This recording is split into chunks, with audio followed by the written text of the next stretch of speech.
Media हो, चाहे वो जुडिशरी हो, चाहे वो विधानसभा हो, इन सब संस्थाओं को बीजेपी ने कैप्चर कर दिया है। द लाइव टीवी, सच सबसे आगे। नमस्कार, मैं हूं रंजीत झा और आप देख रहे हैं द लाइव टीवी। गुजरात में जल्द ही विधानसभा के चुनाव होने वाले हैं। ऐसे में तमाम राजनीतिक दल वहां पर अपनी ताकत झोंक रखे हैं। इसी कड़ी में कांग्रेस ने भी गुजरात के अहमदाबाद में परिवर्तन संकल्प सभा का आयोजन किया। इसमें कांग्रेस के कार्यकर्ता भारी संख्या में मौजूद रहे। इस मंच पर कांग्रेस के तमाम दिग्गज नेता भी दिखाई पड़े। राहुल गांधी भी इस मंच से भाजपा, केंद्र सरकार और उद्योगपतियों को ललकारते दिखे। उन्होंने भाजपा और केंद्र सरकार पर जमकर निशाना तो साधा ही साधा, साथ ही साथ आज के मीडिया संस्थानों पर भी उन्होंने जोरदार हमला किया। उन्होंने कहा कि हमारे सामने जो मीडिया के मित्र बैठे हैं, इनसे हमें कोई शिकायत नहीं है, लेकिन ये तमाम मीडिया वाले अब उद्योगपतियों के कब्जे में चले गए हैं। बीते दिनों दिल्ली के रामलीला मैदान में भी राहुल गांधी ने कमोबेश यही बातें कही थी। उन्होंने कहा कि दो उद्योगपतियों के हवाले अब यह देश भी चला गया है, प्रधानमंत्री भी उन्हीं के कब्जे में है, यह मीडिया भी उन्हीं के कब्जे में है। राहुल गांधी ने गिनाते हुए कहा, एयरपोर्ट हो या फिर पोर्ट हो, रेलवे हो या फिर कोई इंफ्रास्ट्रक्चर हो, टेलीकॉम हो, ये धीरे धीरे तमाम संस्थाएं उद्योगपतियों के कब्जे में पहुंचती जा रही हैं और यह बीजेपी सरकार कर रही। आज के डेट में स्थिति ऐसी हो रखी है कि अगर कांग्रेस को या फिर हमें कोई रैली या सभा करनी होगी, जनता की आवाज उठानी होगी, तो सबसे पहले हमें इन उद्योगपतियों से ही परमिशन लेना पड़ेगा। इन्होंने बहुत ही समझदारी से सरदार पटेल का भी जिक्र किया। राहुल गांधी ने कहा कि अगर आज सरदार पटेल होते तो क्या उन्हें जनता की आवाज उठाने के लिए इन लोगों से परमिशन लेना पड़ता? नहीं, वो कहते सीधे कि ऐसी सरकार को उखाड़ फेंको। साथ ही साथ उन्होंने तमाम मीडिया संस्थानों के बारे में कहा कि ये लोग अब आवाज नहीं उठाते हैं। वैसे तो मीडिया को अपोजिशन में रहना चाहिए, लेकिन ये तमाम मीडिया वाले अब आवाज ही नहीं उठाते हैं। गुजरात के पोर्ट पर, मुंद्रा पोर्ट पर ड्रग्स का इतना बड़ा कारोबार चल रहा है, ड्रग्स का धंधा हो रहा है यहाँ पर, बावजूद इसके ये मीडिया वाले कभी कोई खबर नहीं दिखाते हैं। विपक्ष की खबरें तो दिखाते ही नहीं है, लेकिन अमूमन मीडिया को विपक्ष का साथ देना चाहिए होता है, लेकिन ऐसा वो करते नजर नहीं आते हैं। तो चलिए जरा सुनते हैं राहुल गांधी के महत्वपूर्ण बातों को। उन्होंने कैसे इस सरकार पर निशाना साधा कि सरदार पटेल ने जो संस्थाएं खड़ी की, जो गुजरात को उन्होंने बनाया, जिसमें पुलिस है, जुडिशरी है, विधानसभा है, ऐसे तमाम संस्थान जो तैयार किए गए, उसे किस चालाकी से बीजेपी ने अब इसे कैप्चर कर लिया है। भाजपा सरकार ने इस पर कब्जा जमा लिया है, जांच एजेंसियों पर कब्जा जमा लिया गया है। सुनते हैं जरा राहुल गांधी को, उन्होंने मंच से क्या कुछ कहा है। और जो प्रदेश के, देश के जो इंस्टीट्यूशंस होते हैं, संस्थाएं होती हैं, आमतौर से ये न्यूट्रल रहती हैं, ये अंपायर का काम करती हैं।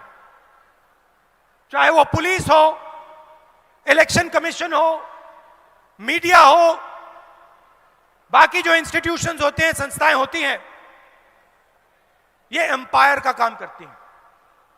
मगर गुजरात में जिन संस्थाओं को सरदार पटेल जी ने बनाया, जिन संस्थाओं की नींव सरदार पटेल ने रखी थी, चाहे वो पुलिस हो,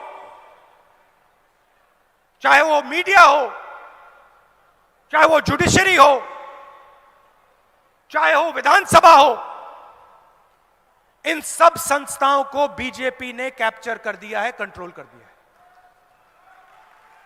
मतलब यहां पे आप एक राजनीतिक पार्टी से नहीं लड़ रहे हो, यहां पे आप गुजरात का जो प्रदेश है, उसकी हर एक संस्था के खिलाफ, मीडिया के खिलाफ, आमतौर से मीडिया ऑपोजिशन के साथ रहता है ना, आमतौर से मीडिया ऑपोजिशन के साथ रहता है।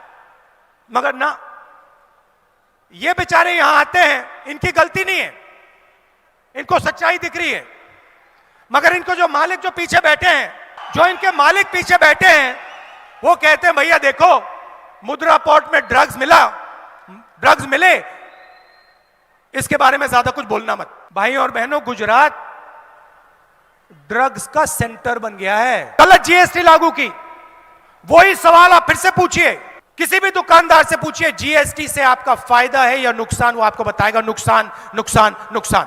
तो अगर किसानों को फायदा नहीं, मजदूरों को फायदा नहीं, छोटे व्यापारियों को फायदा नहीं, स्मॉल और मीडियम बिजनेस को फायदा नहीं, तो फायदा किसको? फायदा किसको? वही 3, 4, 5 बड़े उद्योगपतियों को। पूरा का पूरा गुजरात, आपका पूरा का पूरा प्रदेश उन्हीं 4-5 लोगों के हवाले कर दिया है। एयरपोर्ट हो, पोर्ट हो, इंफ्रास्ट्रक्चर हो, टेलीकॉम हो, कुछ भी हो, उन 5 के पास पूरा का पूरा उनके हवाले कर दिया है।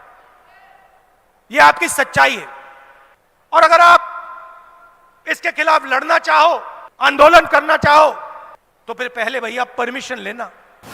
तो सुन लिया आपने, राहुल गांधी ने कितनी ही महत्वपूर्ण बातें कही हैं और साथ ही साथ बीजेपी को एक्सपोज भी किया है। ये बहुत बड़ा सच है कि आज के डेट में अगर एनडीटीवी को अगर छोड़ दें तो तमाम मीडिया संस्थान अब गोदी मीडिया कहलाती है। क्यों? क्योंकि सरकार के खिलाफ बोलने की शक्ति इन लोगों में नहीं बची है। चाहे नेटवर्क 18 का ग्रुप हो या आज तक हो, एबीपी न्यूज हो, इसके तमाम एंकर अब इस तरह टीवी चैनल पर बात करते हैं जैसे वह सरकार के प्रवक्ता हो। मीडिया का काम होता है निष्पक्ष होकर सरकार के गलत नीतियों की पोल खोलना या फिर कोई भ्रष्टाचार है तो उसके बारे में बोलना। लेकिन यहां पर मीडिया अब अलग ही काम करती दिखाई पड़ती है। मीडिया सरकार के प्रवक्ता की तरह अब इस्तेमाल होती जा रही है, क्योंकि इसके पीछे उद्योगपतियों का हाथ है। और उद्योगपतियों पर कब्जा किसका है? वह अब मोदी सरकार ने उद्योगपतियों को अपने हिस्से में कर लिया है और देश की तमाम संस्थाओं को भी धीरे धीरे उद्योगपतियों के हवाले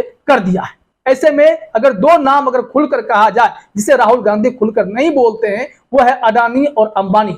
इसी दोनों के हवाले तमाम मीडिया संस्थानों को भी कर दिया गया है। तमाम इंफ्रास्ट्रक्चर जो देश के होते हैं, चाहे वो टेलीकॉम हो या फिर एयरपोर्ट हो, पोर्ट हो या फिर अन्य कोई संसाधन हो, इन सब चीज पर धीरे धीरे अडानी और अंबानी का कब्जा होता जा रहा है। अडानी तो हर एक चीज में घुसता जा रहा है और जिस तेजी से अडानी का ग्रोथ मोदी सरकार में हुआ है, उसको लेकर तो लोग सवाल करते ही हैं कि कैसे अडानी दुनिया के टॉप 3 अरबपति की सूची में शामिल हो गया, इतनी जल्दी तरक्की कैसे मिली। और बाकी उद्योगपतियों का बुरा हाल है। राहुल गांधी ने यह भी कहा कि कुछ ही लोगों के लिए यह सरकार काम करती है, चंद उद्योगपतियों के लिए। यहाँ पर उद्योगपतियों का पैसा माफ किया जाता है, लेकिन किसानों के बारे में नहीं सोचा जाता है। अगर आज सरदार पटेल होते तो सबसे पहले किसानों का कर्जा माफ होता। और राहुल गांधी ने लगे हाथ अपने भाषण में यह भी कहा कि अगर आज हमारी सरकार जहां जहां है, हमने सबसे पहले किसानों के ही लोन को माफ किया। तो इस तरीके से राहुल गांधी के बेबाक भाषण सुनने को मिले, जिसमें कटघरे में उद्योगपति, भाजपा और मोदी सरकार तीनों थे। और तीनों पर राहुल गांधी ने बहुत ही बारीकी से हमला बोला और जनता को भी और कांग्रेस के कार्यकर्ताओं को भी समझा दिया कि यह सरकार किस साजिश के तहत काम कर रही है, जहां पर गरीबों का सिर्फ और सिर्फ शोषण हो रहा है। इसी दौरान चूंकि चुनाव है, विधानसभा चुनाव है, तो राहुल गांधी ने बड़े बड़े वादे भी किए। ठीक वही वादे जो आम आदमी पार्टी के अरविंद केजरीवाल करते आते हैं, लेकिन उससे जरा हट के राहुल गांधी ने बड़े बड़े वादे किए हैं, जिसमें 500 रुपए में सिलेंडर देने की बात है। अब आपने ट्विटर स्क्रीन पर देखिए कि वो 8-10 बड़े वादे क्या क्या किए हैं, इसे ट्वीट के जरिए हम आपको दिखाते हैं। राहुल गांधी ने जो वादा किया है वो इस प्रकार है। उन्होंने लिखा, गुजरात के मेरे सभी भाई बहनों से हमारे वचन, 500 में गैस सिलेंडर, 300 यूनिट बिजली मुफ्त, 10 लाख तक मुफ्त इलाज, किसानों का 3 लाख तक का कर्ज माफ। उसके बाद 3000 सरकारी इंग्लिश मीडियम स्कूल खोले जाएंगे। कोरोना पीड़ित परिवारों को 4 लाख का मुआवजा दिया जाएगा। दुग्ध उत्पादकों को 1 लीटर पर 5 की सब्सिडी दी जाएगी। युवाओं के लिए 10 लाख नौकरियां निकाली जाएंगी, जिसमें 50% महिलाओं के लिए रिजर्व होंगी, यानी महिलाओं को आरक्षण दिया जाएगा। सरकारी नौकरियों में कॉन्ट्रैक्ट सिस्टम बंद किया जाएगा और युवाओं के लिए 3000 का बेरोजगारी भत्ता भी दिया जाएगा। उन्होंने लिखा, हम गुजरात की जनता के लिए काम करेंगे, भाजपा की तरह 2-3 मित्रों के लिए नहीं। यहां भी उन्होंने निशाना साधा। भाजपा के 2-3 मित्र बस उद्योगपति मित्र हैं, जिनके लिए यह मोदी सरकार काम करती है। तमाम संसाधनों पर पहला हक जहां इस देश की जनता का होना चाहिए था, उस सब पर हक जो है मोदी के 3 मित्रों पर हो गया है। राहुल गांधी ने इस मंच से बीजेपी के तमाम पोल पट्टी को खोलकर रख दिया है और मोदी सरकार की गलत नीतियों के बारे में भी जनता को भरपूर तरीके से समझाया भी है।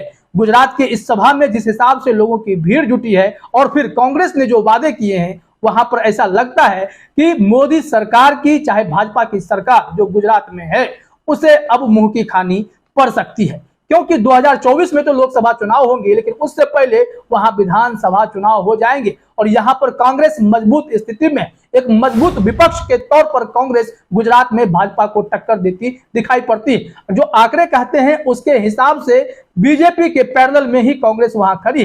तो इस बार की ताकत से यह अंदाजा लगाया जा सकता है कि मोदी सरकार के लिए राहें आसान नहीं है, गुजरात में भी भूपेंद्र पटेल के लिए राहें आसान नहीं है। चाहे लाख वहां पर साजिशें रच ली जाए, लेकिन इस बार राहुल गांधी ने जो बातें रखी, महंगाई हो, बेरोजगारी हो, भ्रष्टाचार का मुद्दा हो, इन तमाम मुद्दों पर राहुल गांधी ने बीजेपी को जिस हिसाब से घेरा है, बखिया उधेरी, उससे साफ साफ लगता है कि जनता शायद बदलाव के मूड में है। और राहुल गांधी की ललकार के बाद भाजपा कल भी बैठक करने आई थी, प्रेस कॉन्फ्रेंस कर जवाब देने आई थी, और आज भी कोई ना कोई जवाब देने तो जरूर आया होगा। लेकिन राहुल गांधी के इस भाषण के बाद भाजपाइयों की नींद उड़ गई है और ऐसा लगता है कि गुजरात में जल्द ही परिवर्तन होने वाले हैं।